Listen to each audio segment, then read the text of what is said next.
Amada familia, sean todos bienvenidos en el nombre de nuestro Señor Jesucristo a un nuevo comentario al texto bíblico sobre el cual la lección de la escuela sabática está basada. Y comentamos específicamente en esta lección el misterio del Evangelio. Lección número 6, el misterio del Evangelio, que tiene como texto central el capítulo número 3 de la epístola del apóstol Pablo a los Efesios. Capítulo 3 de Efesios, y vamos a dividirlo, y así procederemos, desde el versículo número 1 hasta el versículo número 13. Esta será nuestra primera sección, y luego estudiaremos el versículo número 14 hasta el versículo número 21, segunda sección de nuestro estudio. Así que sean todos bienvenidos. Vamos de inmediato a orar y nos introducimos en el texto, ya que tenemos mucho material que cubrir y del cual aprender, contemplando, meditando con ayuda del Espíritu de Dios en las Sagradas Escrituras. Vamos a orar juntos. Nuestro Padre bendito y santo, en el nombre precioso de Cristo nuestro Salvador, nos atrevemos a entrar en audiencia santa delante de tu trono, Señor, y amparados en las promesas, en la justicia y en la bondad de Cristo, Señor, nosotros pedimos a ti como nuestro Padre, Señor, que nos otorgues el don de tu Espíritu, Padre, para ser guiados en verdad, en la contemplación del texto bíblico, Señor, y podamos contemplar a Cristo en él. Por favor, Señor, toma nuestras débiles miradas y ponlas en Cristo. Permítenos contemplarle y ser así transformados de gloria en gloria a la misma semejanza. En el nombre precioso y santo de Cristo Jesús lo pedimos. Amén, Señor. Amén. Vamos entonces a comenzar rápidamente proyectando nuestro texto bíblico y vamos a mirar cómo este texto se estructura en su primera sección. Recordemos, primera sección, versículos 1 al 13, segunda sección, versículos 14 hasta el 21. Así que vamos a la primera sección, capítulo 3, versículo 1 hasta el versículo número 13, comienza diciendo lo siguiente. Atención. Por esta causa yo, Pablo, prisionero de Cristo Jesús, por vosotros los gentiles, y ahora viene un punto y coma bien interesante, porque aquí el apóstol Pablo, a partir del versículo número 2, va a decir: si es que habéis oído de la administración de la gracia de Dios que me fue dada para con vosotros. Así que nota, en el idioma griego, ese si es que habéis oído, en realidad debería ser traducido algo como esto: si en verdad, si en realidad habéis oído. Entonces, lo que aquí nosotros tenemos es lo siguiente. A partir del versículo número 2 hasta el versículo número 13, lo que nosotros vamos a tener es una especie de paréntesis en la argumentación principal que el apóstol Pablo utiliza. Este paréntesis, el apóstol Pablo lo utiliza para reforzar la confianza de sus lectores en su ministerio apostólico. Por esa razón, nosotros vemos que en el versículo número 14, de la misma manera, fíjate, de la misma manera como había comenzado el versículo número 1, por esta causa, la frase se repite nuevamente y reintroduce a los lectores a la argumentación principal que desde el versículo número 1 el apóstol Pablo se había propuesto. Así que estructuralmente hablando, los primeros 13 versículos estarían constituidos de la siguiente manera. En el primer versículo el apóstol Pablo anuncia su plan. Por esta causa yo, Pablo, prisionero de Cristo Jesús por vosotros los gentiles, y él, si no hubiese ocurrido, si no hubiese ido a ese paréntesis, él hubiese podido continuar diciendo: por esta causa yo, Pablo, prisionero de Cristo Jesús por vosotros los gentiles, doblo mis rodillas delante del Padre de toda familia de la tierra. Pero en vez de decir eso, él hace un paréntesis. Y ese paréntesis tiene que ver específicamente con el propósito de afianzar y cimentar la confianza de sus lectores en su propio ministerio apostólico. ¿A qué nos referimos con afirmar, afianzar la confianza de los lectores en su ministerio apostólico? Nos referimos al hecho de que el apóstol Pablo va a mostrar que lo que le está sucediendo en ese momento, es decir, ser preso por causa del Evangelio, estar en una cárcel por causa de la palabra de Dios, eso que le sucede no es un impedimento en los eternos propósitos de Dios. No es algo de lo cual sus lectores deberían avergonzarse. No, todo lo contrario. Su prisión, su cárcel, lejos de ser una realidad impuesta por el Imperio Romano, es parte de los eternos propósitos que Dios se propuso en Cristo, con el propósito de dar un testimonio al mundo gentil.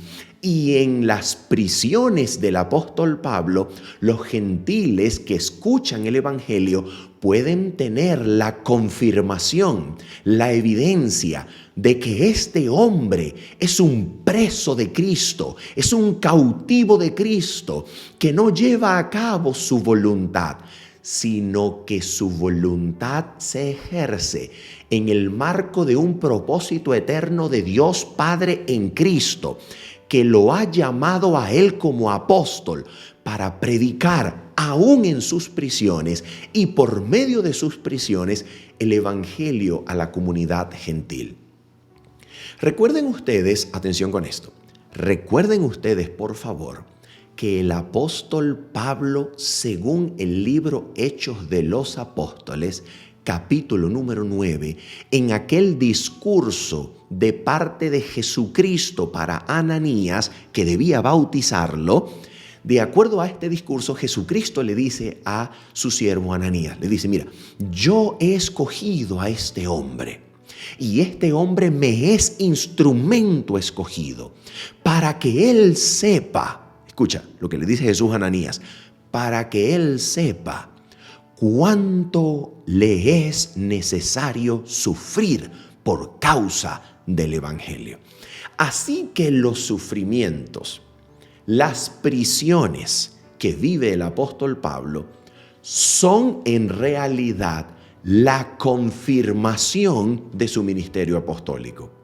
Los lectores no deberían sentir algún tipo de ansiedad o vergüenza en el hecho de que el predicador, el apóstol que les habla, está preso en el Imperio Romano. No. Deberían sentir que la prisión del apóstol Pablo es la evidencia de que quien les habla es el elegido de Cristo para revelar el misterio escondido desde los siglos, ahora para ellos en esa época. Pablo era el instrumento de Cristo para revelar ese misterio. Y de eso se trata la primera sección. La sección comprendida entre el versículo número 1 y el versículo número 13. Vamos entonces a irla comentando poco a poco en cada una de sus partes de manera breve y resumida. Vamos a mirar lo que nos dice entonces el versículo número 2. Ya lo leíamos, decía: si es que habéis oído, si en realidad, si en verdad habéis oído de la administración de la gracia de Dios que me fue dada para con vosotros. Ok, vamos a mirar de qué se trata esa administración de la gracia de Dios para los gentiles. Versículo número 3, dice así, escucha esto. Que por revelación me fue declarado el misterio como antes lo he escrito brevemente. Mira, esta frase, como antes lo he escrito brevemente, esta cláusula, podría haber estado haciendo una referencia a un escrito previo a la iglesia de Éfeso o a un escrito previo circulante al cual los efesios pudieron haber tenido acceso. Pero como nosotros no sabemos en realidad a ciencia cierta a qué se refiere esa alusión, o probablemente también se refiere a un comentario sobre el misterio que el apóstol Pablo hubo podido comenzar a vislumbrar de manera resumida en versículos anteriores. Probablemente en el capítulo número 1, cuando reveló el plan de Dios de reunir todas las cosas y ponerlas bajo Cristo como cabeza, tanto en los cielos como en la tierra. Probablemente ahora el apóstol Pablo esté haciendo una alusión aquí en Efesios 3:3 a algo que escribió previamente en los capítulos 1 o 2, o probablemente está haciendo alguna alusión a algún escrito previo que el apóstol Pablo había hecho llegar a los efesios. En realidad, no sabiendo de manera certera qué es lo que el apóstol Pablo está diciendo, si una o la otra posibilidad, nosotros sencillamente deberíamos proceder en la lectura y mirar cuál es esa revelación del misterio que le fue dada. Con esta alusión al hecho de que el misterio le fue revelado, probablemente el apóstol Pablo está refiriéndose al hecho de que él, como apóstol de Cristo, recibió revelación directamente del Señor Jesucristo cuando el Cristo ya resucitado, ya reinante en el trono de su Padre, se le apareció en varias oportunidades durante su ministerio. Puede ser, número 1, cuando iba camino a Damasco. Número 2, cuando se le apareció para decirle y mostrarle que los macedonios lo esperaban y lo animó a proceder a este llamado. Número 3, probablemente el apóstol Pablo se refiere a esta experiencia que menciona en el capítulo número 12 de su segunda epístola a los Corintios, cuando fue llevado al tercer cielo. Lo importante es que el apóstol Pablo está diciendo que lo que él sabe acerca de la revelación del misterio oculto en Dios, ahora revelado, no le es revelado de cualquier manera. No fue una revelación que él tuvo de a manera de coincidencia. Es la revelación del propio Cristo que lo ha instruido y lo ha constituido así apóstol para los gentiles, dándole el conocimiento del plan de la salvación como había sido planificado por Dios en Cristo, y ahora revelándose por medio de los santos apóstoles y por medio de los profetas en el Espíritu o por el Espíritu. Y de eso es lo que el apóstol Pablo va a hablar. Así que el apóstol entonces continúa diciendo, haciendo referencia a esa alusión previa a los capítulos 1 o 2 o a un escrito antecedente. El apóstol Pablo dice, leyendo lo cual podéis entender cuál sea mi conocimiento, mi comprensión en el misterio de Cristo. Y ahora define el misterio en los versículos 5 y 6. Misterio que en otras generaciones no se dio a conocer a los hijos de los hombres, como ahora es revelado a sus santos apóstoles y profetas por el Espíritu. Y aquí está el misterio. En el idioma griego, el versículo número 6 comienza con un infinitivo, que quiere decir, este es el contenido de aquello a lo que me estoy refiriendo. El apóstol Pablo entonces nos muestra el contenido del misterio. Versículo número 6, lo resaltamos en pantalla y dice de la siguiente manera: que los gentiles, en el idioma griego comienza diciendo ser los gentiles. Este es el misterio. El misterio es ser los gentiles coherederos y miembros del mismo cuerpo y copartícipes de la promesa en Cristo Jesús por medio del Evangelio. Y aquí nosotros nos vamos a detener para comentar algunas palabras bien importantes de este texto. A ver, Efesios 3:6. Número 1, el apóstol Pablo dice que los gentiles son coherederos. La pregunta es, a ver, ¿qué cosa es un coheredero? Un coheredero es alguien que hereda juntamente con alguien más. Esa palabra coherederos aparece una sola vez más en la literatura paulina, en los escritos del apóstol Pablo. Y aparece precisamente en el libro de Romanos, o la epístola a los Romanos, capítulo número 8, vamos a buscarla, vamos a proyectar el texto, capítulo número 8 y el versículo número 17. Aquí está la segunda vez y única que el apóstol Pablo utiliza la palabra coherederos en sus escritos, aparte de Efesios 3:6. Aquí está, mira lo que dice. Dice el texto bíblico, vamos a proyectarlo. Y si hijos, Romanos 8:17, y si hijos, también herederos. Escucha esto. Herederos de Dios y coherederos con Cristo, si es que padecemos juntamente con Él, para que juntamente con Él seamos glorificados. ¿Qué significa entonces?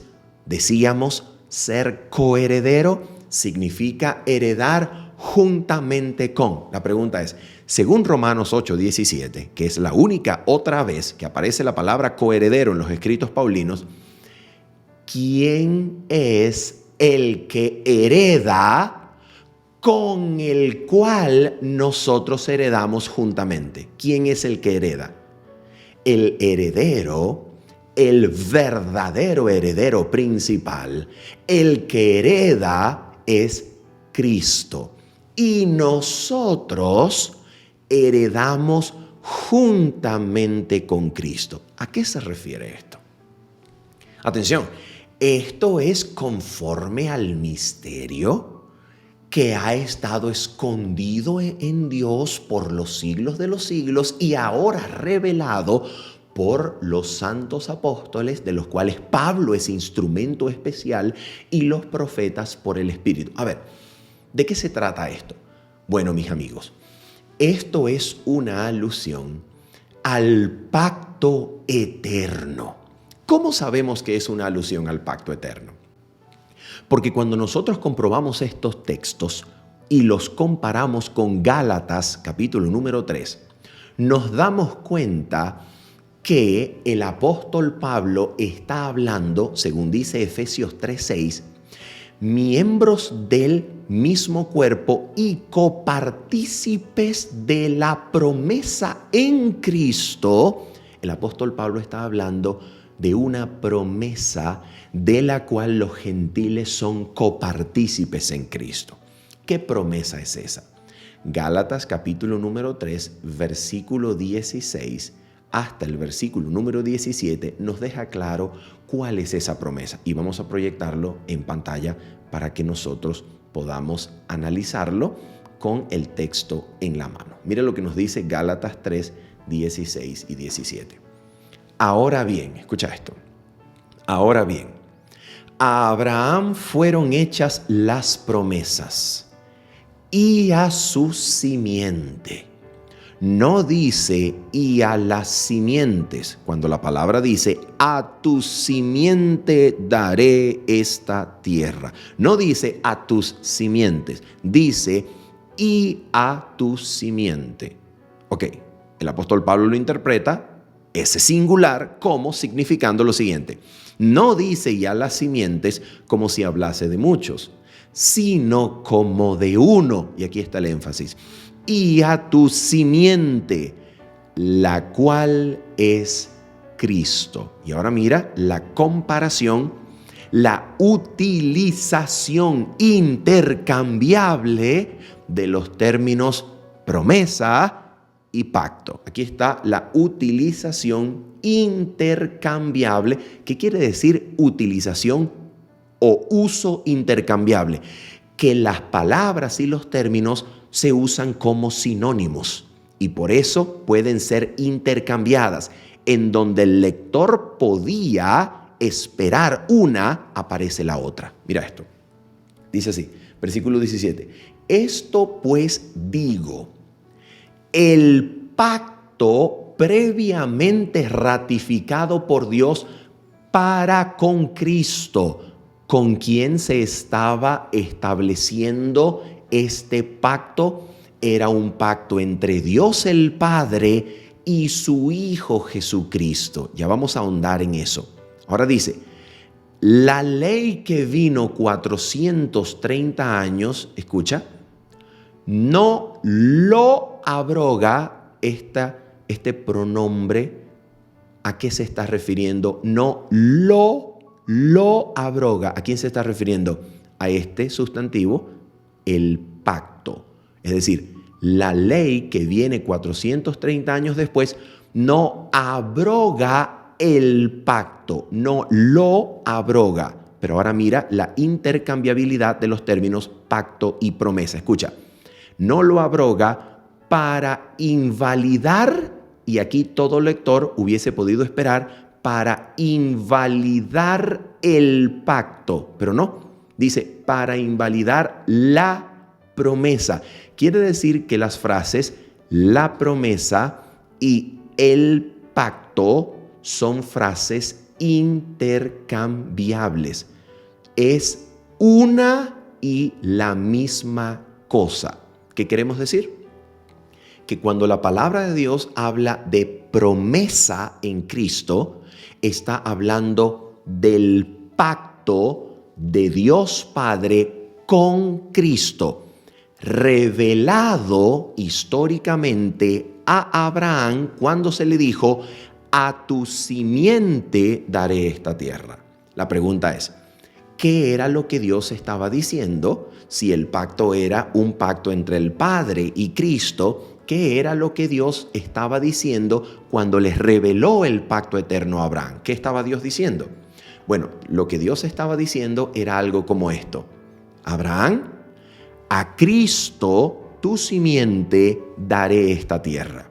Quiere decir que el pacto eterno es la promesa, el voto jurado solemne del Padre de darle a Cristo la tierra en herencia. Como Cristo es el heredero de la tierra, pero al mismo tiempo Cristo es simiente de Abraham, la tierra, por tanto, se dio en promesa, se dio en herencia a un hombre descendiente de Abraham. Así que para hacerse heredero y tomar esa posesión, la posesión adquirida, la herencia de la tierra, Cristo debe hacerse hombre, ya que la promesa del mundo venidero fue sujeta, fue prometida a un hombre. Así que Cristo se hace hombre para venir a ser simiente de Abraham, y como hombre, simiente de Abraham, Cristo hereda la posesión adquirida, Cristo hereda la tierra, Cristo hereda el mundo que Dios había prometido cuando le dijo a Abraham, a tu simiente daré esta tierra. Cristo entonces hereda el mundo. Cristo es el heredero del mundo. Y por esa razón Cristo, cuando se va allí en Hechos de los Apóstoles, capítulo número 1, y el discurso que lo acompaña, Mateo capítulo 28, cuando Cristo dice, toda potestad, toda exusía, toda autoridad legítima, todo derecho, toda concesión legal, toda autoridad, toda potestad. La palabra griega exusía. Entonces fíjate, Cristo dice, toda potestad legítima, legalmente tomada, me ha sido dada en el cielo y en la tierra. Cristo cumplió entonces con el pacto eterno. Él, que era el garante, que era el fiador de la raza, se hizo hombre para heredar en cumplimiento de la promesa el mundo que Dios había prometido a una simiente de Abraham. Así que Cristo es el heredero. Y cuando Cristo se sienta en el trono, Cristo hereda la tierra en posesión. La pregunta es, ¿y nosotros? Nosotros somos coherederos juntamente con Él. ¿Por qué? Porque cuando Cristo se sentó en el trono para recibir la tierra en posesión, la promesa de Dios que había sido revelada a Abraham, Cristo se sienta como ¿qué? ¿En condición de qué se sienta Cristo? Cristo se sienta siendo Dios, hombre al mismo tiempo. Quien hereda la posesión adquirida, quien hereda la tierra, es un ser divino humano. Y por medio de esta divinidad y humanidad unidas, a través de un vínculo inquebrantable, porque Cristo siempre será por los siglos de los siglos el Dios hombre, por medio de esta unión de la humanidad y la divinidad en un vínculo inquebrantable, es decir, su propia persona, Cristo unió a la humanidad con la divinidad para siempre. Y este vínculo nunca será roto. En su humanidad, por tanto, Cristo representa a todo el género humano. De manera que cuando Él se sentó en el trono de gloria, nosotros, representados en Cristo, nos sentamos juntamente con Él. Por eso dice Efesios capítulo número 2, versículo número 6, que juntamente con Él nos resucitó y nos hizo sentar en los lugares celestiales con Cristo Jesús. ¿Cómo? ¿Cómo fui yo sentado en los lugares celestiales con Cristo si hace 2000 años yo no estaba vivo? Yo no vivía hace 2000 años. ¿Cómo es que yo me senté juntamente con Cristo cuando Cristo ascendió y fue sentado en el trono del Padre? ¿Cómo?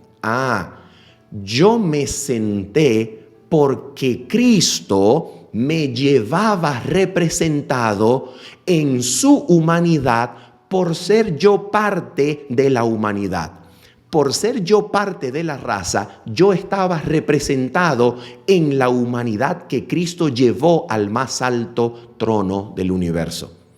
De manera que yo, en Cristo, soy coheredero legalmente cuando Cristo recibió en herencia la tierra, tal como la promesa decía, a tu descendencia, a tu simiente, daré esta tierra. Bien, vamos entonces a continuar. Y para ello vamos nuevamente a irnos al texto de Efesios capítulo número 3, versículo número 6. Ahora mira lo que ocurre aquí. Nosotros entonces somos coherederos juntamente con Cristo. Y dice el texto, miembros del mismo cuerpo y copartícipes de la promesa en Cristo Jesús por medio del Evangelio. Y es precisamente así como nosotros somos hechos coherederos de la herencia eterna por el Evangelio. ¿Por qué? Porque el Evangelio nos habla de un Dios que se hizo carne para representar a la humanidad en su carne. Cristo, al tomar la naturaleza humana, Cristo llegó a ser la humanidad para que Dios lo tratara a él como la humanidad, de manera que cuando fue a la cruz, la humanidad murió juntamente con él. Cuando fue resucitado, la humanidad fue resucitada juntamente con él. Cuando se sentó en el trono de su Padre, la humanidad fue sentada juntamente con él.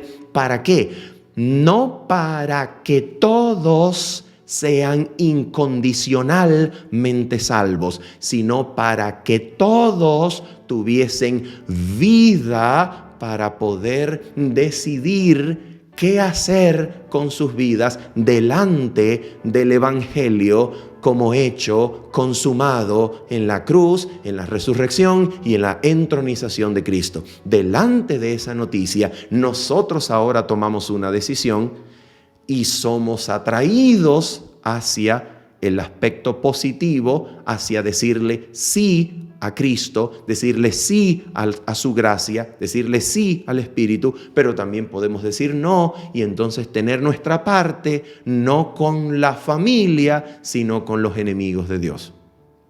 ¿Ok?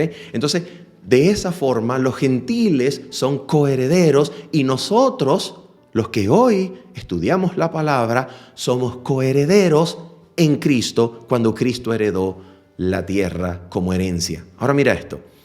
Dice el texto, versículo número 7 hasta el versículo número 10, lo siguiente.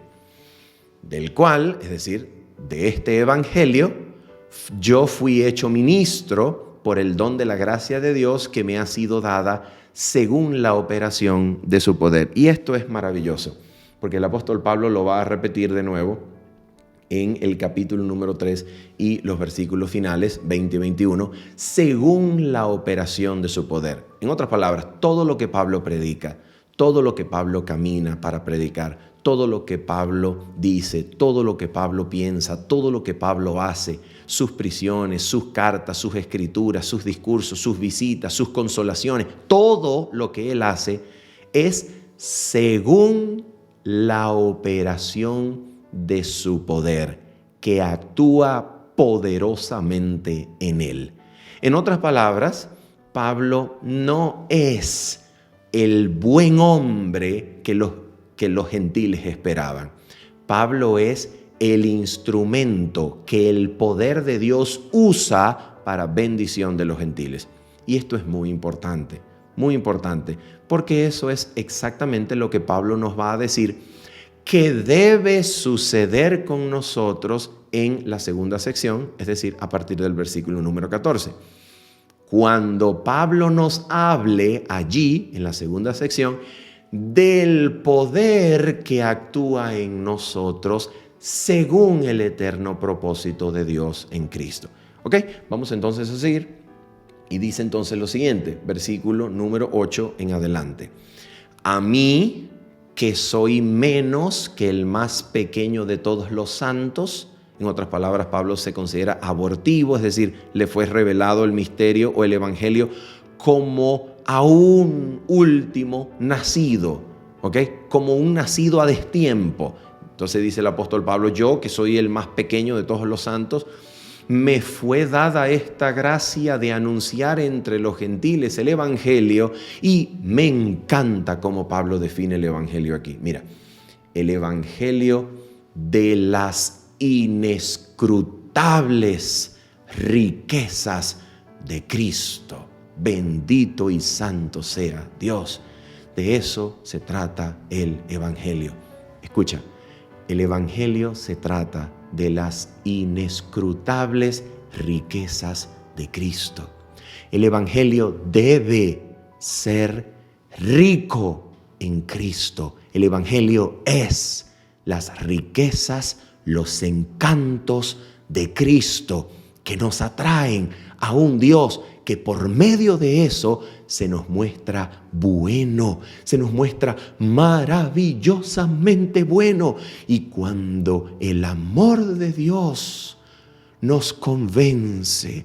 Entonces somos inducidos e impulsados a acercarnos a Él. El primer paso en la comunión o acercamiento de un hombre o una mujer hacia Dios consiste en creer que Dios nos ama. Y como creemos que nos ama, su amor nos impulsa a acercarnos a Él. Y eso es de lo que se trata el Evangelio. En Cristo, revelado en Cristo. Vamos entonces a mirar cuál es el propósito de ese Evangelio en el marco del gran conflicto. Dice así, escucha esto. Y de aclarar a todos cuál sea la dispensación del misterio escondido desde los siglos en Dios que creó todas las cosas. Señoras y señores, Pablo no es cualquier apóstol. Según esta revelación, es el apóstol que Dios escogió para aclarar el misterio escondido en Dios por los siglos.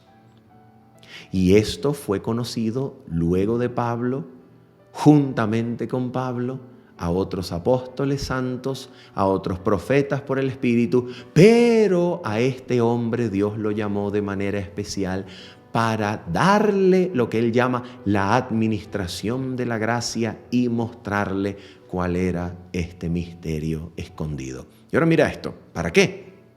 Dice el texto, versículo número 10, para que la multiforme, vamos a resaltarlo aquí en pantalla, para que la multiforme sabiduría de Dios sea ahora dada a conocer por medio de la Iglesia a los principados y potestades en los lugares celestiales, conforme al propósito eterno que hizo en Cristo Jesús, Señor nuestro. Amigo, hermano, Dios ejecutó su eterno pacto. Dios ejecutó su eterno plan. Dios ejecutó el Evangelio en Cristo con el propósito sublime, noble y todo abarcante de aclarar a los principados y potestades que habitan en las regiones celestes la manifestación definitiva de su carácter.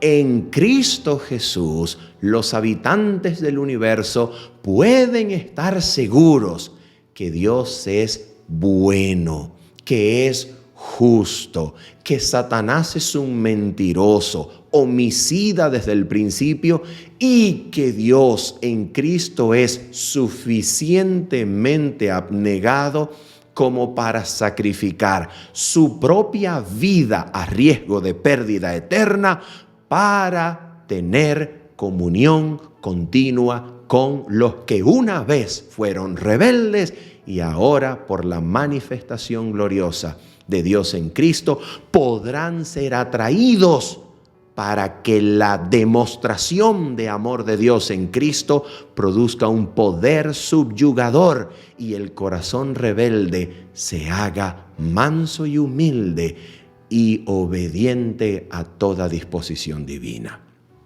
Entonces, los habitantes de los otros mundos pueden estar seguros que es lícito y es totalmente seguro recibir en las mansiones celestes a los seres humanos que una vez se rebelaron, porque sus corazones han sido totalmente transformados por gracia, y así el conflicto termina cuando la humanidad muestre por el poder, por la gracia, por el propósito eterno de Cristo, la sabiduría de Dios a todo el universo. Y todo el universo se convenza, viendo el testimonio de los redimidos, de lo que la gracia es capaz de hacer. Y el universo se goce en la confianza de que la gracia de Cristo es suficiente para asegurar por los siglos de los siglos la armonía del universo. no volverá a levantarse el pecado, no volverá a levantarse la maldad, porque Cristo ha subyugado por el poder del amor los corazones rebeldes y los ha hecho obedientes, humildes, súbditos del reino. De eso se trata. De eso se trata el Evangelio en relación con el gran conflicto. Sigamos adelante. Dice el versículo número 12 y 13 de la siguiente manera. En quien, hablando de Cristo, hablando del Señor, dice, en quien tenemos seguridad y acceso con confianza por medio de la fe en Él. ¿Seguridad y acceso a qué? A la herencia. A la herencia. ¿Herencia de qué? Herencia de la tierra. La herencia eterna. Tenemos acceso a esa promesa, tenemos acceso a esa herencia gracias a Cristo, y confiadamente en Cristo podemos sentirnos herederos, coherederos juntamente con Cristo. Y termina diciendo el versículo número 13 lo siguiente: por lo cual pido que no desmayéis a causa de mis tribulaciones por vosotros, las cuales son vuestra gloria. ¿Se dan cuenta? Esta es la razón. El apóstol Pablo quiere reafirmar la confianza de sus lectores y oyentes en su propio ministerio apostólico, dado como designación de los propósitos eternos de Dios en Cristo, y por eso les dice: no se sientan por favor desmayados, sin fuerza ni avergonzados, sino que mis prisiones son vuestra gloria. Yo estoy preso para que vosotros sepáis que aquí tenéis evidencia de que soy llamado de Dios en Cristo y por Cristo para vuestra bendición, para vuestra salvación, para hacerles conocidos a ustedes que son participantes juntamente con Cristo de la herencia eterna. Y ahora entonces viene la sección número 2, a partir del versículo número 14. Y vamos a resumirlo por cuestión de tiempo en lo siguiente. Atención, esta es una oración. Es una oración que el apóstol Pablo hace repitiendo la misma tonalidad, la misma temática de la oración que hizo a partir del versículo número 15 del capítulo número 1. Esta oración, que en el capítulo número 1 decía que él oraba para que los efesios recibieran espíritu de revelación y de sabiduría en el conocimiento de Dios, para que su entendimiento fuese alumbrado y supiesen. Aquí el apóstol Pablo lo traduce sencillamente de esta manera: esta oración es para que, atención, Dios les conceda, les dé a los efesios creyentes, conforme a las riquezas de su gloria, allá decía espíritu de sabiduría y de revelación en el conocimiento de Él, para que vuestro entendimiento sea alumbrado. Aquí dice, os dé el ser fortalecidos con poder en el hombre interior por su espíritu. En otras palabras, Pablo ora para que los efesios sean renovados en sus mentes y corazones por el poder del Espíritu, y así se fortalezcan de manera que puedan comprender lo que Él va a decir, de manera que puedan tener el entendimiento alumbrado y puedan tener un conocimiento que los haga firmes hasta el día de la herencia de la posesión adquirida por Cristo. ¿Qué es lo que Él quiere que ellos comprendan? Así fortalecidos con todo poder en el Espíritu, en el hombre interior. Mira lo que quiere el apóstol Pablo que ellos entiendan y comprendan. Versículo número 17. Dice aquí: para que habite Cristo por la fe en vuestros corazones, a fin de que arraigados y cimentados en amor, seáis, escucha esto es espectacular, seáis plenamente capaces de comprender con todos los santos. Allá lo que el apóstol Pablo en Efesios capítulo 1 pedía, recordamos, era que ellos supieran cuál era la esperanza a la cual habían sido llamados, que ellos supieran cuáles eran las inescrutables riquezas de la herencia de Dios en los santos. Y número 3, que ellos conocieran el poder de la resurrección para que fuesen afirmados en Cristo. Y aquí el apóstol Pablo entonces lo que pide es que ellos sepan, que ellos conozcan, pero un conocimiento genuino, un conocimiento real, un conocimiento que afirme su experiencia para siempre. Un conocimiento que los deje sobre la roca eterna de la seguridad en Cristo. ¿Y cuál es ese conocimiento? ¿Cuál es el conocimiento que nos afirma en Cristo? ¿Cuál es el conocimiento que nos hace invencibles en el Señor, en su poder, en su fuerza, en su seguridad, en sus manos? Con esa seguridad de la que Cristo habló en Juan capítulo 6 cuando le dijo al Padre: Padre, de los que me has dado, nadie me los arrebata de mi mano, sino que yo los guardo para resucitarlos en el día postrero. ¿Cuál es esa seguridad? ¿En qué consiste esa seguridad? Efesios 3 nos dice, vamos a mirar qué es lo que Él quiere que sepamos. Dice así: seáis plenamente capaces de comprender con todos los santos. A ver, ¿cuál es el conocimiento? ¿Cuál sea la anchura, la longitud, la profundidad y la altura? Y de conocer el amor de Cristo que excede a todo conocimiento, para que seáis llenos de toda la plenitud de Dios. Esto es sencillamente maravilloso. ¿Qué es lo que Él nos está diciendo? Lo que Él nos está diciendo, la forma en que esto funciona es lo siguiente. Cuando yo recibo el don de la renovación espiritual, el ser fortalecidos en el hombre interior por el Espíritu, y mi inteligencia, mi entendimiento es iluminado, entonces yo soy llevado a comprender por el mismo Cristo que habita en mí, yo soy llevado a comprender la magnitud inmensurable del amor de Cristo.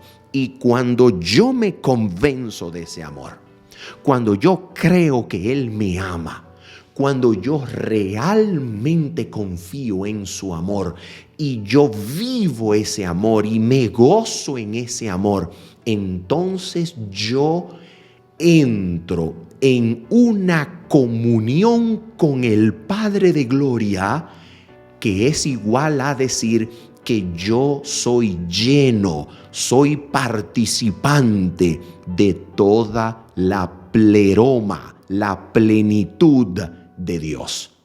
La palabra pleroma o plenitud es la misma palabra pleroma que aparece allá en Colosenses capítulo número 2, versículo número 9, donde se nos dice que en Cristo habitó somaticós, corporalmente, toda la plenitud de la teíotes, de la deidad.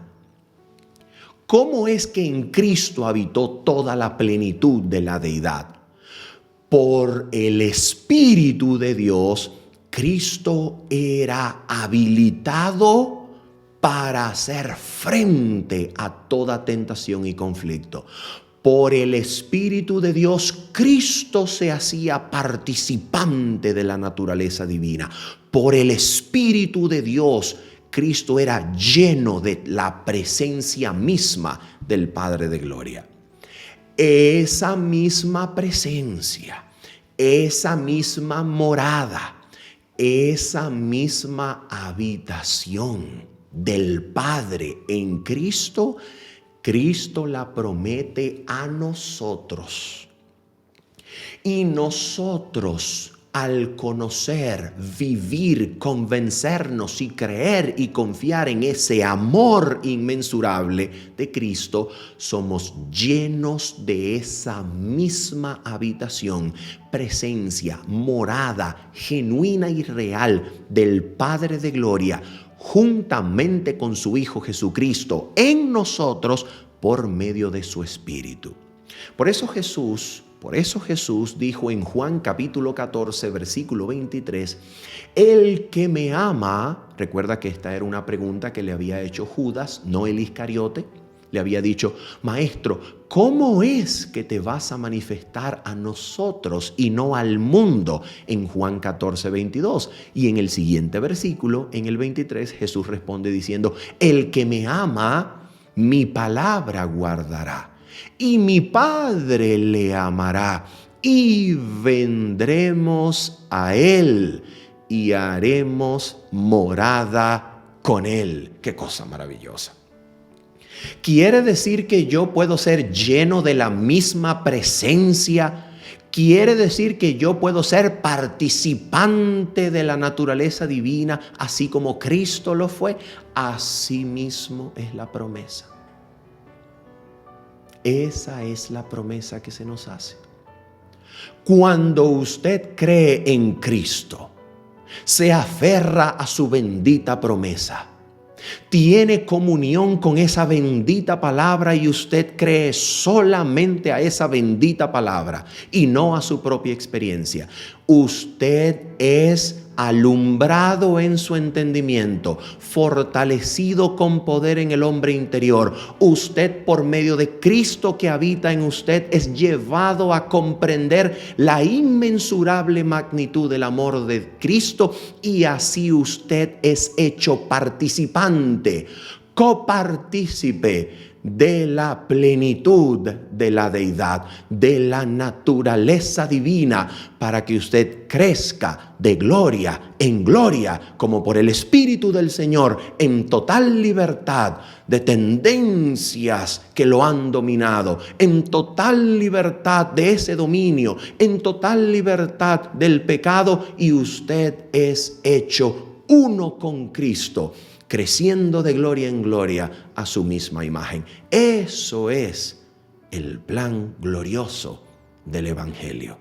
Cristo nos creó para habitar en nosotros y hacernos participante de la naturaleza divina, para hacernos libres de todo dominio del pecado, de las tendencias heredadas y cultivadas hacia el mal que nos dominan, y somos así hechos vivos, obras, poema, poesías de Dios para el universo que de manera expectante nos ve y se convence de la multiforme sabiduría de Dios. Terminamos entonces con una nota de alabanza. El apóstol Pablo termina esto con una nota de alabanza en el capítulo número 3, versículo número 20 y 21, con estas palabras. Y a aquel, bendito y santo Dios, las llamadas doxologías del apóstol Pablo, esas ocasiones en el texto donde el apóstol Pablo pareciera hacer un alto a la comunicación con sus lectores, específica y directamente, y entonces se comunica, alaba y salta en alabanza gloriosa a Dios en medio de su disertación. Es una pieza literaria extraordinaria, maravillosa, porque estas doxologías están cargadas de verdadera teología, están cargadas de un conocimiento de Dios que llena el corazón de gozo, que nos hace saltar de gozo al conocer esto que Dios es, que Dios ha hecho, su manifestación y lo que nos dice de sí mismo. Mira lo que dice el capítulo 3, versículo 20 y 21. Dice, y a aquel que es poderoso para hacer todas las cosas mucho más abundantemente de lo que pedimos o entendemos, según el poder que actúa en nosotros. A Él sea la gloria en la iglesia en Cristo Jesús por todas las edades, por los siglos de los siglos. Amén. Mira qué cosa maravillosa. Yo repito esto.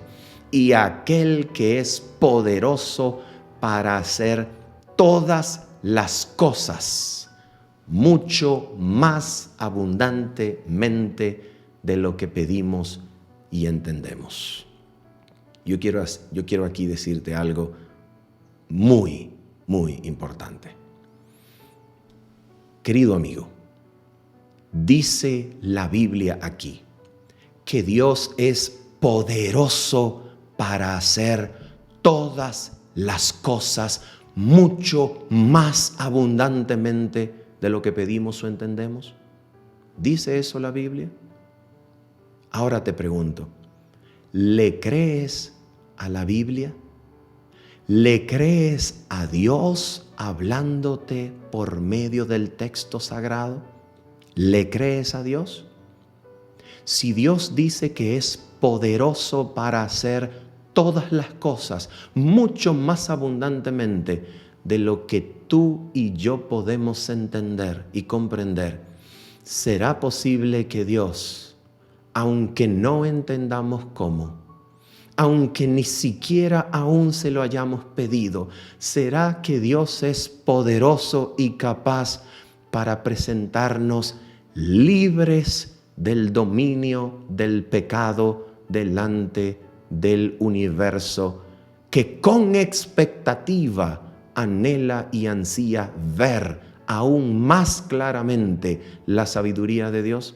¿Será que Dios puede tomarnos a nosotros como una pieza, como una evidencia de su multiforme sabiduría para alabanza de la gloria de su gracia, al presentarnos libres del dominio de Satanás por medio del pecado? ¿Será que Dios es capaz de hacer eso? ¿O será que Él no es capaz de esa precisa cosa?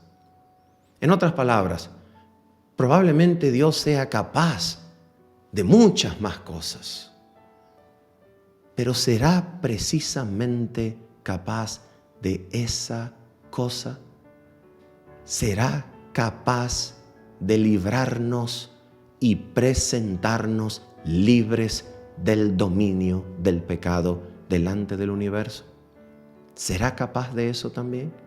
Oh, mi querido amigo y hermano, yo anhelo con todo mi corazón que tú puedas creer que Él es capaz de todas las cosas. No hay una cosa de la que Él no sea capaz de hacer en tu vida y en la mía, cuando le creemos. Creámosle a Dios. Alabémoslo por ser poderoso y capaz de hacer todas las cosas. Creámosle y veamos su obra perfecta actuar en nosotros, por el poder que actúa en nosotros, por el mismo poder que sacó a Cristo de la tumba, por el mismo poder por el que Pablo era instrumento de la gracia administrada en estos tiempos, por el mismo poder que actúa en nosotros. Por ese poder, Él es capaz. Que el Señor te bendiga, te guarde y que este comentario haya edificado tu vida en Cristo Jesús. Bendiciones. Chao, chao.